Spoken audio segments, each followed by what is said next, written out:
Well, welcome to Mount Vernon and welcome to Tranquil Thursday. We are in the spinning house, and this is one of the original outbuildings that dates back to George Washington's lifetime. And we believe that it was used as the center of Washington's textile industry. Washington got into textiles in the 1760s.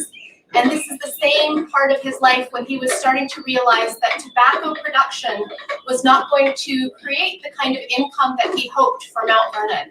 And so he was looking for alternative industries to get into. And one of the first ones that he considered was producing cloth. He already had quite a few sheep here at Mount Vernon. He already was growing flax and hemp, which create linen cloth. And he had a few people with the right skills to get started.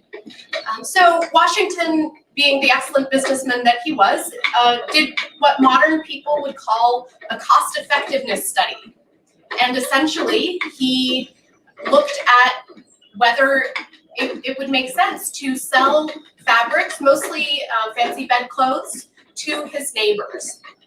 What he eventually decided is that it did not make sense to sell fabric because most people at that time were getting their fabric from England and they could get it more cheaply there because there was a well-established industry with better quality equipment. What did make sense, though, is to produce the fabric that was needed at Mount Vernon in-house. And so that's what they began to do. And so by the end of Washington's lifetime, they were producing upwards of 3,000 yards of fabric a year. And they mostly worked with wool from Washington's sheep and linen from the flax and hemp that were grown here at Mount Vernon. They also produced a type of fabric called linsey-woolsey, which is a blend of linen and wool. But most of what they were producing would have been the wool. And this is an excellent time of year to focus on the sheep and the wool industry because in May, Washington's records show that his flock of sheep would be shorn. So we're going to take you through the process of making woolen clothing from the very beginning all the way through the finished product today. Washington actually got sheep here at Mount Vernon as part of his crop rotation program. Washington was one of the early experimenters with scientific methods of farming, and his goal was to put nutrients back into the soil, nutrients that had been depleted by growing tobacco.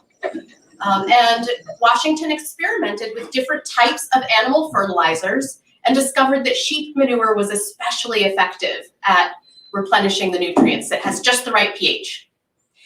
So he, on average, was grazing 600 to 1,000 head of sheep at Mount Vernon, and they typically would graze fields that were resting from growing crops. Now, in May, they would be shorn, and each sheep here at Mount Vernon was giving about 5 pounds of wool, which is not very much if you look at modern breeds of sheep, but actually much better than his contemporaries were getting. Because one advantage of doing this crop rotation system is that the good quality pasture that Washington was giving his sheep meant that their fleece improved. And so Washington got excellent yield from his animals. One of the people who was doing the shearing here at Mount Vernon was named Long Jack, and he was an enslaved man. And in fact, he's the only person that Washington named specifically as a shearer, though of course, there would have been many people doing that job with 1,000 head of sheep.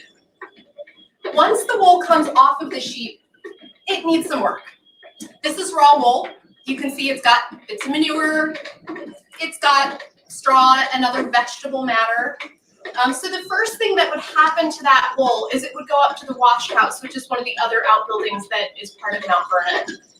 And we know that the women up there would be cleaning the wool. Dulcie is one of the women who we know was working on that. Vina is another enslaved woman who was working on that. Vina worked mostly in the wash house. Dulcie actually was both a spinner and a washerwoman. So she had both skills here. You have to very gently dunk your dirty wool into hot soapy water and allow it to sit. If you've ever shrunk a sweater in the laundry, you know that agitation will cause the wool to felt. So dunking it in and letting it sit is very important to getting it clean. But without agitation, you do often have to clean the wool multiple times and rinse it multiple times. Another important factor to not felting your wool is keeping the temperature consistent. So we know that you want to keep about the same level of heat. Ideally, something about the temperature of a good bath. Once the wool was clean, it would still need to be combed. And that's a process called carding. So I have a set of wool cards here. They come as a pair. And in our museum collection, we do actually have a set of 18th century wool cards. And when Mount Vernon reopens, hopefully you can come and visit and see them for yourself. So the way that you card the wool is you spread it across the cards. And you use the cards as a pair to begin getting rid of tangles and making sure that the fibers are mostly lined up going the same direction. This is also a good opportunity to get rid of some of that vegetable matter that I mentioned earlier, and to pick out any lumps that you don't think the cards will be able to remove. So I have a lump right here. I can tell that this is not going to turn into a smooth piece, so I'm just going to discard that and continue to card. I can doff the wool, which means that I'm pulling it off of one card and onto the other, and that allows me to get to some of the portions that did not get combed before. I like to doff back and forth, so I'll doff onto one card and then I'll doff onto the other. Washington usually records who was doing every single task, but the wool carding is curiously absent from his records. And that suggests to us that this is a job that was being done by children under the age of 12, people who Washington considered to be too young to do full-time work. Because he did not record their labor, but we know that they often did tasks that contributed to the success of Mount Vernon. So it's very likely that the women who worked in the spinning house recruited their children and other children who were available to do this work. And typically it takes, about 3 people carding to keep up with a good spinner. So I'm going to pause for a few minutes and allow you to ask any questions you want, and allow you to just continue to watch the carding process.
We have a question from Jill. Actually, can you introduce yourself to our audience? Oh, yes. I'm Sarah Marie Massey, and I'm a lead interpreter with Historic Trades. Thank you. So Jill wants to know, is this information published anywhere? I'm not sure if it is. Yeah. We certainly have internal research articles that have been written by our research historians, but I'm not sure that it is. Yeah, we'll have to check our website and find out. Yeah. And then we have a question from John. How much fabric was made and how was it used? It varied quite a bit year to year. Early on, they were doing production style weaving because they were trying to sell fabric. And they would have had to purchase some thread to keep up with that demand. But by the end of Washington's life, they were producing about 3,200 yards of fabric a year. Excellent. And then we have a question from Julie and Catherine. How do you know when it's done being carded? So how do you get it off? So if you look at the cards, you'll notice that they have hooks that go one direction. And what I like to do when I'm doffing is I'll use the bottom hook, the teeth on that bottom hook, and I'll catch the fibers on the other card, and then I'll hold the wool up to the light. And what I'm looking to see is everything consistent? Are there lumps? And once everything looks like a cloud and looks even, then I know that it's ready. This is pretty close to being ready. There are some lumps that I would like to remove. And I do that by hand rather than by carding.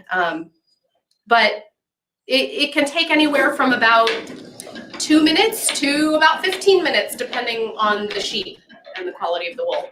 And Charlie would like to know if carding the wool makes the wool softer. It doesn't make it softer, but it definitely, it can seem that way because the lighter it gets and the fluffier it gets, it's like having a tangle versus combed hair. Yep. And then Cynthia would like to know how long it takes the entire process from carding the wool to creating the spun wool for knitting, for example. So at Mount Vernon, this was a year-long process, and they really didn't. They never took a break. They were always doing some step in the process. But there are sheep to shawl festivals and competitions, and people. I think the world record right now from unshorn sheep into a knitted sweater actually is like 5.5 hours. So, but that's a team that specifically practiced for speed, and they really kind of did everything scientifically. They experimented with who did each task just a little bit faster than the other people in their team and all of that. And then we have a question, what weights of yarn would they produce? Bulky, worsted, etc. Multiple strands or single strands? I will leave that for Catherine to explain, and that's a great segue into the next section of our program. Great. Hello, I am Catherine Bright Brown. I am also a lead interpreter in the Historic Trades Division of Mount Vernon, and I'm also the costumer here, so I do a lot of sewing in addition to interpreting. And so your question about the type of yarn that they're producing, and actually more often than not, they're producing thread to be woven. Knitting doesn't become especially popular, and the same with crocheting until the next century. In Washington's lifetime, generally stockings and caps were knit. But other than that, you wouldn't find sweaters. You wouldn't really find shawls either. As I said, primarily they're producing thread here that's going to go to the loom, or it is going to become thread to sew with. Now, I am spinning here, and after the carders had done their job of getting the wool prepared to be spun, it would be given to the spinners here at Mount Vernon. And the spinners varied. They were typically between 6 and 9 women. They were primarily enslaved women, and they would have spun sun up to sundown all through the year. Now, as Marie said, we're in the spinning house. But this house is much too small to house all that many people spinning and weaving. So what we think was happening is that they were being given the wool to spin and bringing it back when they were completed. Our estimate is that they were doing about 1 pound of wool a day. And I will show you that this basket here, that's about 1 pound of wool. We also know from other colonial records that good colonial spinners are producing somewhere around 2.5 miles of thread a day. So that's a lot of thread. And it's being done on actually primarily wheels like we have back here. This is called a great wheel. But I'm working on a little castle wheel. Process is pretty much the same. It's just a little bit simpler on a cast wheel than it is on the great wheel, although it would take longer. So while my wheel is stopped, let me give you a bit of a lesson on how the wheel works. And the wheel is interesting. It's really a series of simple machines put together. So I have my big wheel down here, and this is called the drive wheel. This band here is the drive band. The thread that I'm producing never goes around the big wheel. Rather, it's being collected and up here. So we have a bobbin in the center. On either side of the bobbin, and I don't know, let me tilt my wheel a little bit, maybe you can see, there's this V-shaped piece that's called the flyer or the flywheel. The thread goes from the bobbin to the flywheel. On the flywheel are all these little hooks that just allows me to line up the finished thread nice and neatly as I work.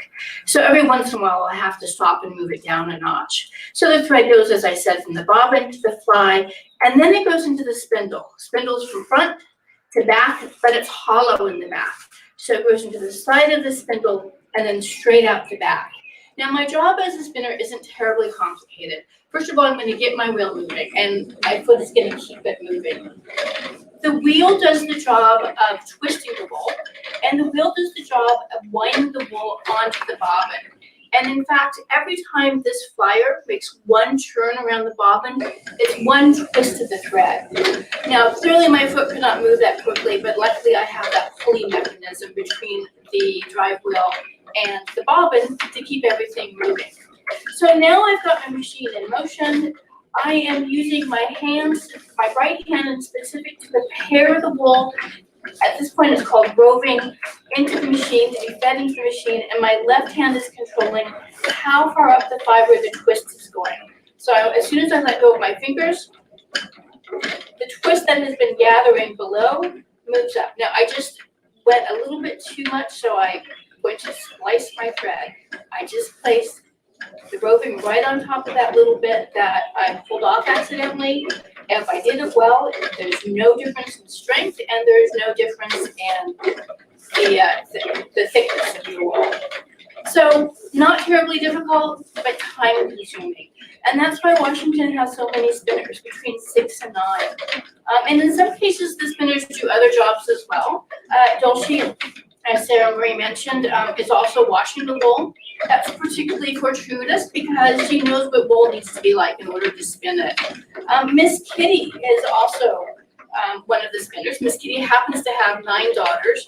We think it's quite likely that her daughters are doing some of the carding here in the spinning house.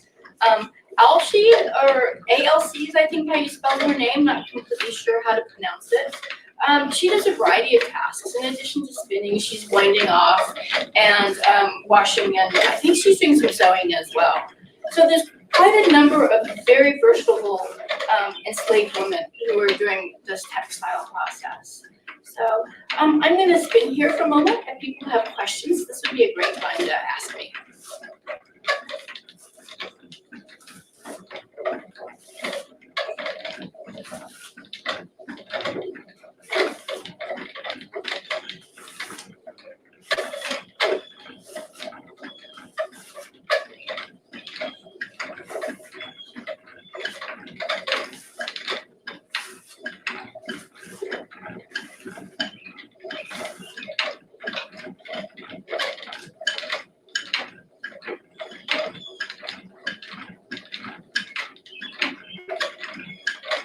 So Catherine, we have a question from Kelly.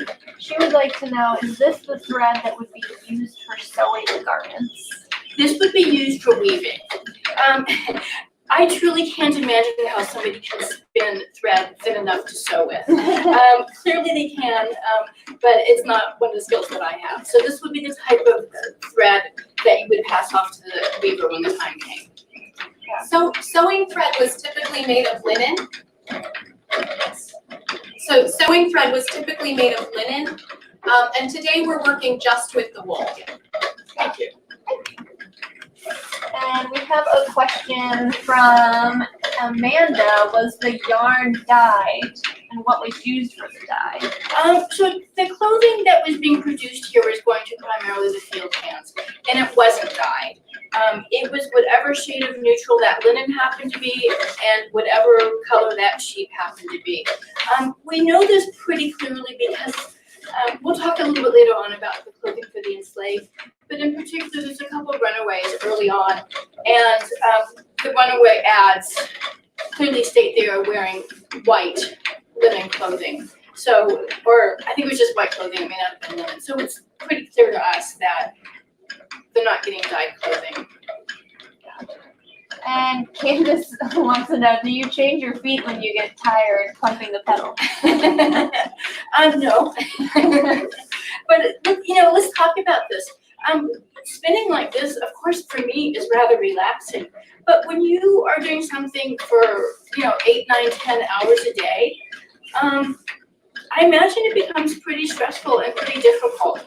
And, the enslaved women are clearly working very, very hard producing clothing. But textile work, the spinning, the sewing, and usually the weavers are a different sort. Sarah and we will talk about them in a moment.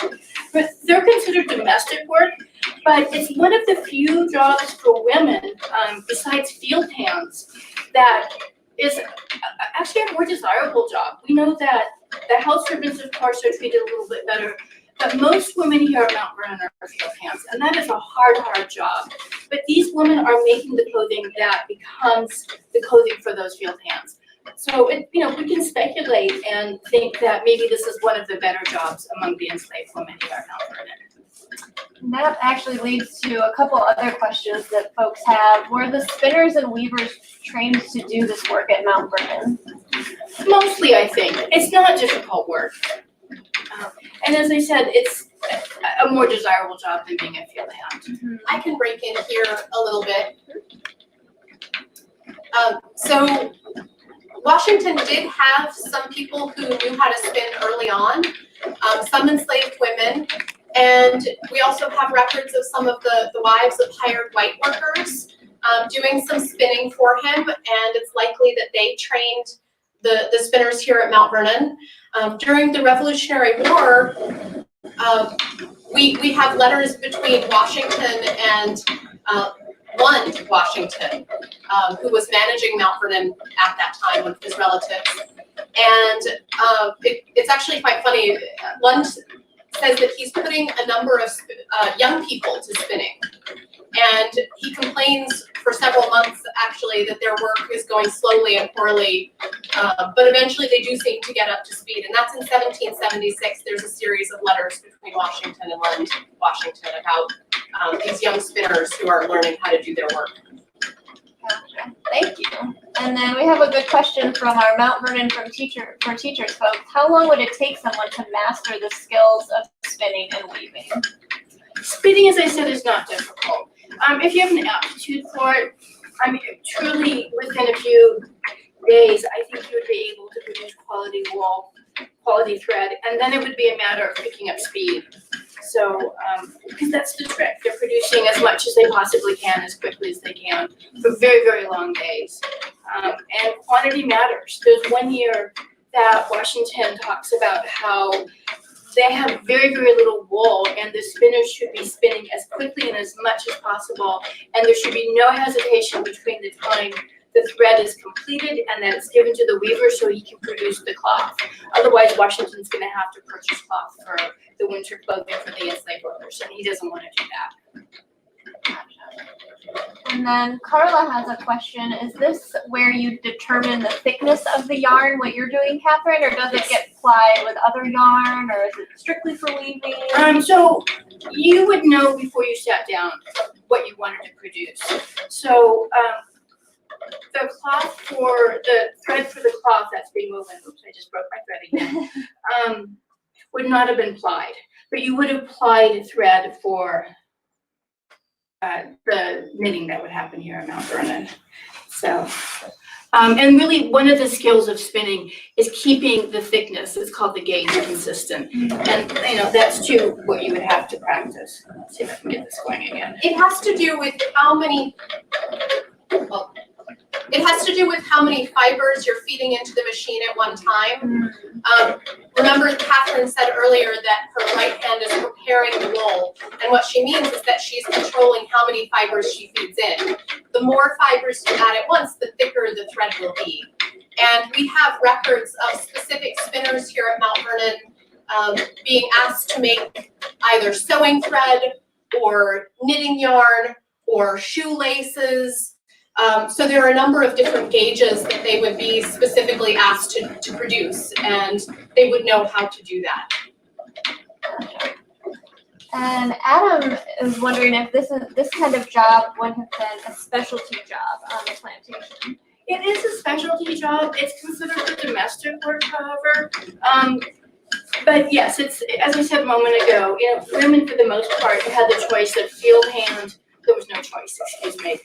They were either field hands, house servants, or textile work, washerwomen, cooks. There weren't a lot of jobs for the women, so. And a couple more questions before we move on. Rosemary is wondering if you have a hard time wearing your skirts while weaving. She has a similar problem. Skirts while weaving? Or while using the wheel. Oh, no, not at all. Oh, okay. But you will notice that I'm soft-footed. I have a much better feel for the pedal on the wheel when I don't have shoes on. That's interesting. And then this might lead us into the next segment, but we've got some questions about flax and hemp, if those were used for linens as well. I think so. So flax is the plant that produces linen, and Washington is certainly growing flax here. He's growing hemp here as well, and flax is sort of the winter task for the summer clothing. For the most part, they're working off season. So wool in winter and summer to produce winter clothing, flax in summer to produce flax in winter to produce summer clothing. I think you know what I mean. So. Did I answer that question? I'm not sure. I think so. Okay. And actually, one more question about flax, sorry. Emily would like to know the difference between a flax wheel and a spinning wheel, and were these handmade or bought from a store? So a flax and a wool wheel are very similar, except that a flax wheel has what's called a distaff. And Sarah Marie's actually going to go outside and get our flax wool so you can see it. She'll be back in just a moment.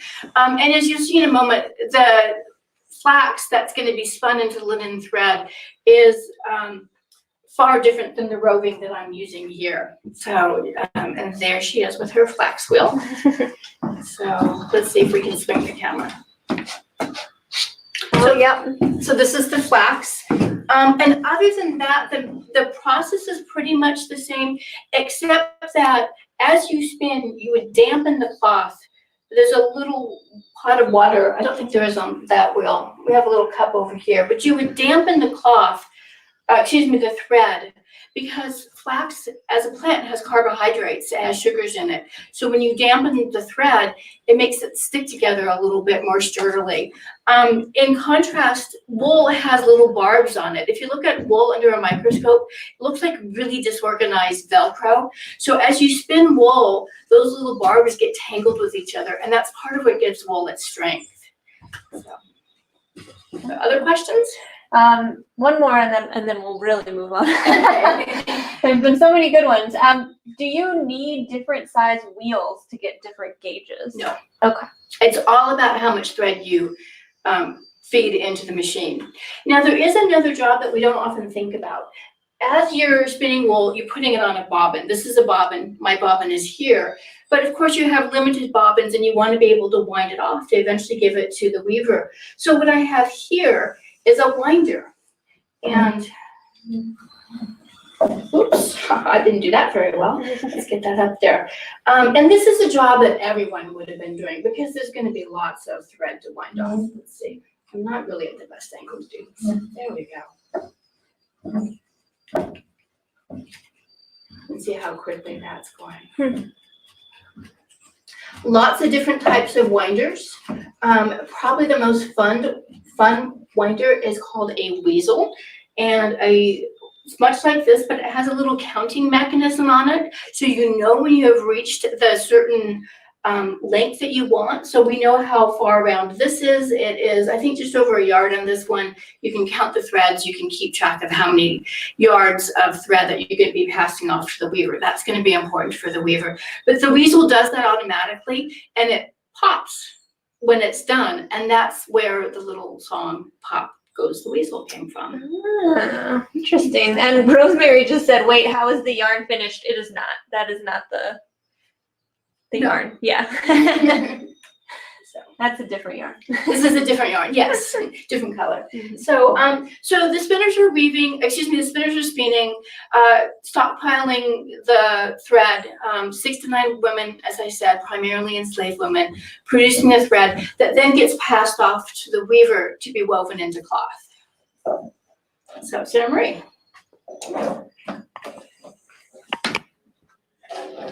So I'm sitting here at the loom, and of course this is the machine that would be used for weaving. Most weavers in the 18th century were actually male. We tend to think of weaving as women's work today, and certainly a lot of weavers nowadays who do this as a hobby or even professionally are female, but in Washington's time it was primarily men's work. And that's borne out in the records of Mount Vernon in terms of who was doing most of this work on this estate as well. Early on, Washington had 2 enslaved men who were trained as weavers. One of them was named Anthony, and the other was named Wally. And we know that they started working in the spinning house in 1777, and they were each producing about 100 yards a month. It varied, but that's roughly average in terms of what they were producing. Weaving, you asked about spinning and how quickly you could pick up that. Spinning is something that you can pick up fairly quickly. It is skilled work, but you can learn relatively fast. Weaving is a lot more complicated. It's definitely a trade, and there's lots of math involved, depending on what it is that you want to weave. It can take a lot of time and energy. Catherine mentioned that each of the spinners here was producing about 2.5 miles of thread a day. And once the loom was set up, a weaver could go through that in about an hour. And that would only give you about a square yard of cloth. So the weavers are working much faster than the spinners. Typically there was only 1 or 2 weavers working here at a time at Mount Vernon. Sometimes there was no weaver at all, and they were simply stockpiling thread until an itinerant weaver could get to the estate. Because in 1781, the HMS Savage came to Mount Vernon, and a number of enslaved people escaped on the Savage, including the weavers here. So after that, Washington was reliant on hired workers, and these were primarily itinerant men who would travel from place to place and weave whatever thread was available. Now, a lot of the weaver's time is spent preparing the warp threads. There are 2 sets of threads on a loom. The warp threads are the threads that go long ways, and the weft threads are the threads that go crossways. So I'm not sure if you can see it in the screen right now, but behind our loom, we have a large pegboard, and that's called the warping board. And that's how the weaver would measure the thread that was going to be used for the weaving. The number of pegs that you use determines how long the finished piece of cloth will be. And the number of times you wrap the thread around each peg determines how wide the piece of fabric will be. Once you have done all of your measuring, the warp threads have to be tied at the back of the loom, and then they have to be threaded through the moving parts of the loom. These are called petal bars, and they have these thread pieces called petals that are hanging off of them. And when you are threading the petal bars, there are 4 on this loom. You can have anywhere from a single petal bar to 16, depending on the complexity of the fabric you're weaving. But the pattern that you thread through the petals is what determines the pattern of the fabric that you can weave. Once the thread is through the petal bars, then it has to be threaded through this thing right here. The center piece is called the reed, and then the piece as a whole is the beater bar. Okay. Then the thread is tied off on the front beam, which is underneath the loom here. And then that's when you're finally ready to weave. Obviously, this part of the process takes quite a bit of time, typically at least half, sometimes more of your time as a weaver is spent setting up all those warp threads. But it's worth it, because if you didn't take that time, you would have to take a needle or some other tool and go over one warp thread under the next, over a warp thread under the next, strand by strand by strand. And if you have a piece of fabric that is a yard wide, that's a huge amount of time. With the loom set up through the Petal Bars, though, I am able to use foot pedals that are attached to those petals.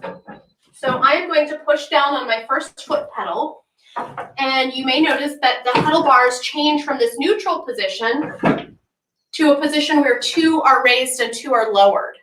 And that's going to separate my warp threads for me. You can see there's a space created between the warp threads called the shed. And now I can take my weft thread, and my weft thread is inside a wooden box called a shuttle. This is where we get words like space shuttle. The shuttle goes back and forth, and the shuttle is going to carry the weft thread through the shed and out to the other side. When I get it out to the other side, I've automatically gone over the threads that were on the bottom and under the threads that were on the top. So I have an entire row of over, under in one single pass. I'm going to leave a little tail on the end here to ensure that my tension stays loose. And then I'm going to use my beater bar to tamp down and tap that new thread into place. When I go back the other direction, I need to use my other foot pedal. If I use the same pedal as before, I would be taking out the weft thread that I had just put in, because the warp threads that were up would stay up. But now what I've done by using the opposite pedal is I've reversed them. The threads that were up were down and vice versa.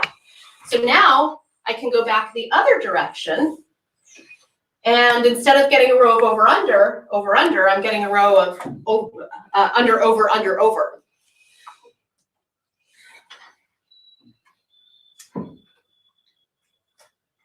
So I'm going to pause and do a little bit of weaving and allow you to ask any questions that you have.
So Sarah Marie, Bethany has a question.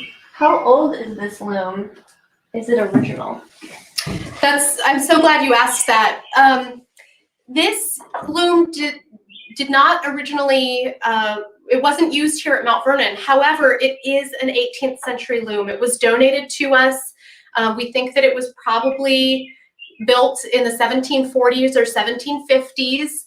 And one of the cool things about this loom is that it's the size of an English loom, which means that it's a little bit narrower. American looms are often a little bit wider in their construction, but it's made out of American oak.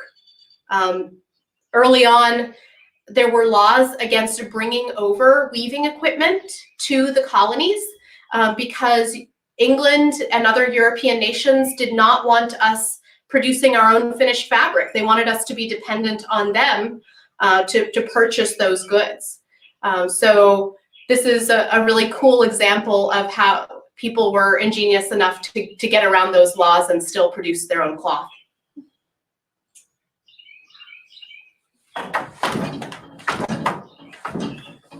We have a question from Carla.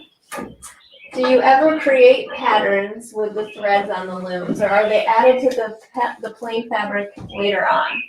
We can create patterns with the threads on the loom. So remember how I mentioned that the number of petal bars affects that. It also is affected by the order that you push your petals in. Right now, our loom is set up to do what's called plain weave, which is a simple over, under. But you can get into all kinds of patterns depending on just the number of threads that you skip. And Sarah, if you want to focus on this blue and white piece of fabric over here, that is a piece that we wove here at Mount Vernon. That's a pattern called Bird's Eye, also sometimes described as diaper, because the diagonal, the sort of honeycomb pattern actually absorbs water better than a plain weave. And that's one of the patterns that we have records of them weaving here at Mount Vernon. Thank you. All right.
Sarah Marie Kelly actually has a question. Are the fabrics you weave for sale in the Mount Vernon shops?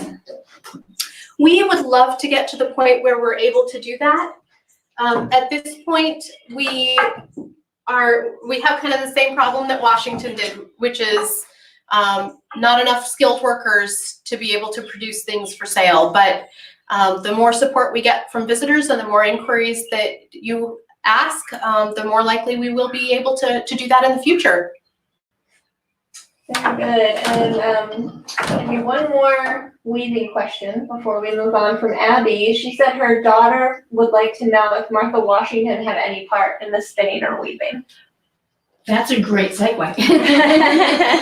She did indeed.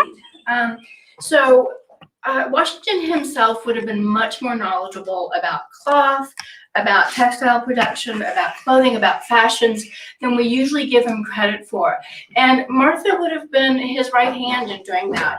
She not only supervised the textile workers here, but she was intimately involved with the construction. We have records at one point of actually some of the seamstresses working in her bedchamber, and she's supervising them. This is not such a great privilege. This is really her making sure that they're working hard. And when we think about Washington and his textile industry, as Sarah Marie mentioned, earlier on, his textile industry is a business venture that he realizes isn't going to be fruitful. But he changes his focus. He is continuing to produce cloth here, and that cloth becomes clothing for the enslaved workers, and primarily the field hands. And it's interesting when you read about Washington and you read about the clothing for the enslaved here. He seems to be of two sides. He is, on one hand, very concerned that the enslaved workers get the clothing that is allotted to them in a timely manner, but he is also frugal, and he uses clothing as a bit of an incentive. The more productive enslaved workers are getting better clothing. The adults are getting better clothing. He writes at one point that the children and those who are worthless being his word, should get the lesser quality clothing. And the clothing that the field hands are getting is meager.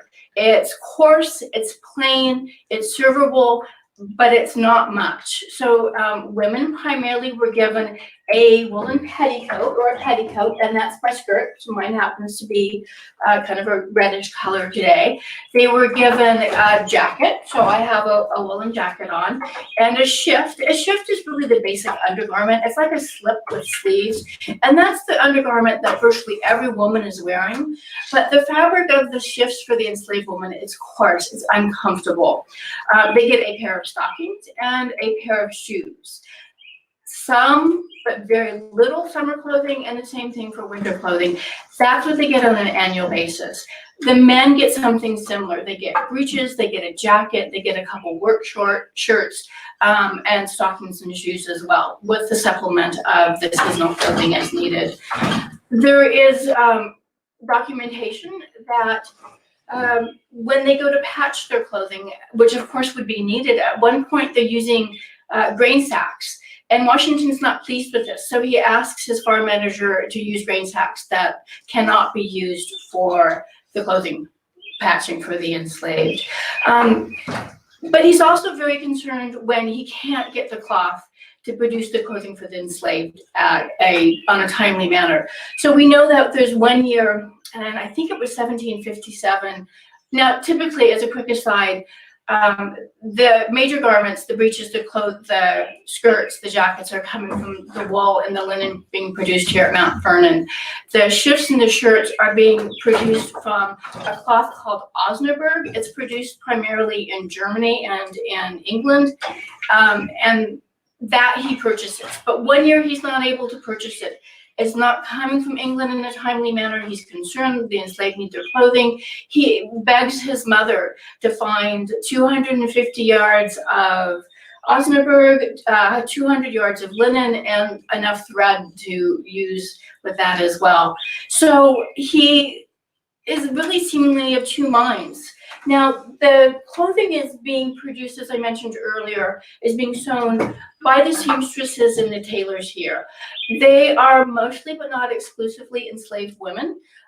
We know that Caroline and Charlotte and Alice and Alshie, who we mentioned earlier as well, they're seamstresses. In 1790, there are 7 women listed in Washington's records of sewing for the enslaved. But there's also women who come in sometimes to alter or make gowns for the Washington family. There's a local woman by the name of Mrs. Cox, Elizabeth Cox, who is doing that. But Mrs. Washington's clothing is coming, not primarily, but a good part of it is coming from England, from her seamstress there. So really the production of clothing here is for those who are field hands. As I said, it's coarse clothing, it's not very comfortable, and they don't have much agency, they don't have much choice in what they're given. They're given, what is being produced here. The clothing is interesting. It's, you're getting a length of fabric from the weaver. Depending how you cut that fabric, you may get 7 shirts from a length of fabric. You may get 8 shirts from a length of fabric. And the wife of the gardener, Mrs. Ehlers, Catherine Ehlers, her husband Christian and they're German. He seems a little deep in his cups, but she seems to be a favorite of Washington. And in part, he is entrusting her to supervise the cutting of the fabric and the construction of the clothing, because she seems to know how to cut it in such a way that you can get as many items as possible out of a length of fabric. She also does something similar with the spinning, actually. She distributes the yarn to the spinners because she seems to get back the same amount that she gives out, and that's not always the case. There's a little bit of suffering going on here. So anyway, so the clothing for the enslaved, it's rectangles and squares and triangles, and for men's shirts, for example, and you sew them together in such a way that you produce a shirt. There's a letter from Washington is right. I'm not sure who he's writing to, but he's talking about how his seamstresses are only produced 6 shirts a week, and Charlotte only produced 5, and she's not 6. Not sick. So why are they not producing the 9 shirts they usually produced on a weekly basis? That's more than a shirt a day. I mean, I know from being in seamstress, that's a lot of work. So the good shirts as well, they talk about the good stitching going into these shirts. So the production of clothing is ongoing.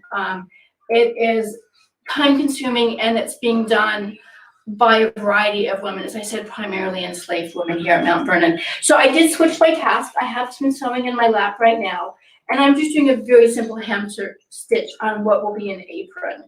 And I'm happy to take some questions while you all watch me do this really not fascinating task of stitching a hem stitch. Disagree. It's very fascinating. Adam has a question. Was Washington and his family, did Washington and his family wear the clothes produced at Mount Vernon, or was it mostly for the enslaved community? They did not wear the clothes produced here at Mount Vernon. It was primarily for the enslaved community. And actually, I should talk a little bit about those other than the field hands. The house servants. So the male house servants, who are called livery, wore what is called a livery suit. And livery suits are a man's 3-piece suit at the time, so a frock coat, waistcoat, which is what we call a vest today, and breeches. So breeches go just to the knee. And they wore them in Washington colors. And Washington's colors were red and kind of a cream or a buff color. They were typically trimmed what was called livery lace. And it's not lace as we think of it today. It's actually a woven trim. And there's lots of correspondence between Washington and I don't know if it was his tailor, but he's purchasing from England. And there's the order for livery lace. He likes livery lace, but it's not clear if these particular sets of livery suits were delivered with the lace or not. And we know that these male servants who are wearing the livery suits are ostentatious. I mean, they're supposed to reflect Washington's wealth, and so they're interacting with his guests, they're serving dinners, they're in his coach. But this clothing could not have been well-fitting. In 1755, he orders 2 livery suits, and he gives the height of each of the person to whom these livery suits are going, and says their size is proportionate to their height. I don't know how you get a suit to fit correctly during that. But so I can't imagine they were very well-fitting suits, but they are reflecting Washington's wealth.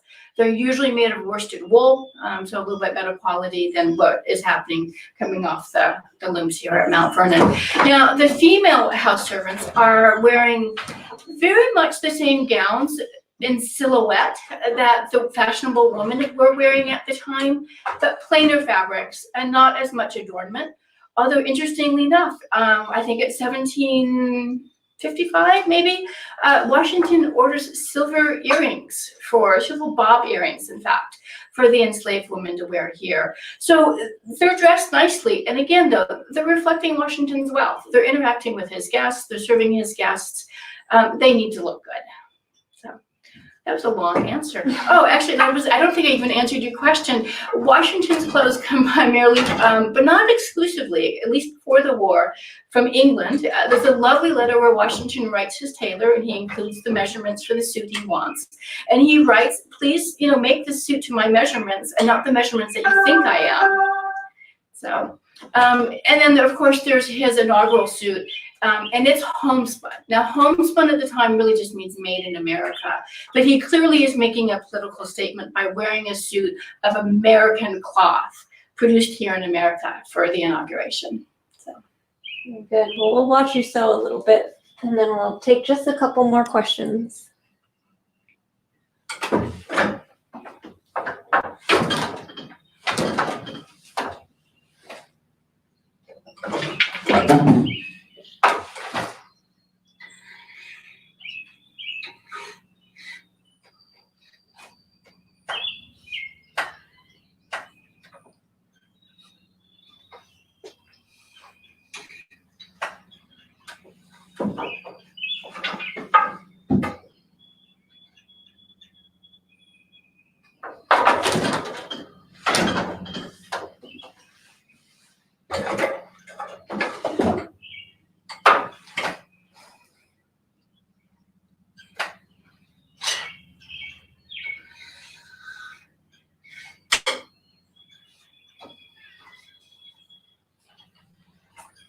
So Catherine, just Yes. a couple more questions before we go.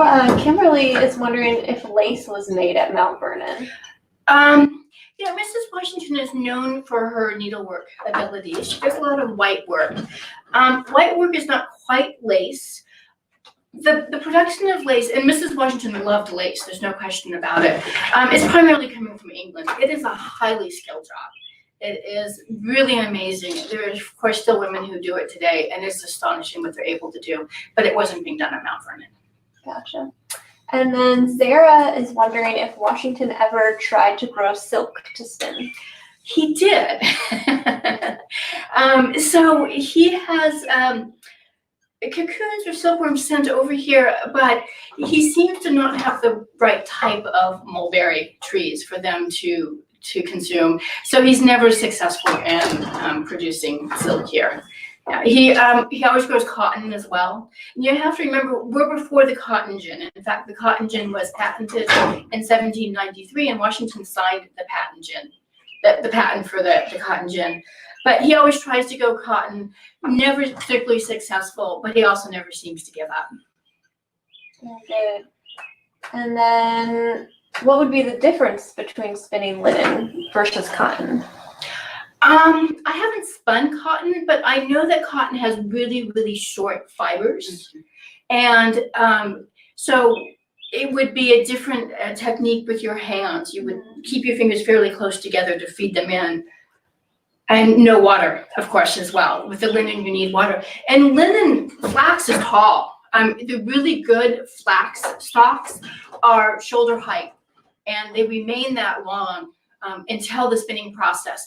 And that's how you can get really, really fine linen and thread from linen, because those fibers are so long and they're so strong. Good. And then our last question from George. It's a good question. Have archaeologists recovered any of this cloth? Not the cloth, but they pins and needles and thimbles have been found in various places. And one of the jokes that I think all seamstresses have is we're followed by a trail of pins and needles and wool thread as well. And I know that recently and very frequently, they're still finding pins all over the estate.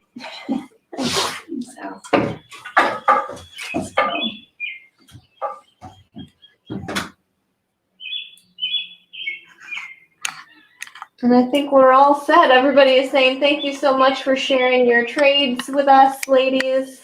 Our pleasure. Thank you for joining us. Yes, thank you for seeing the spinning house. Yeah.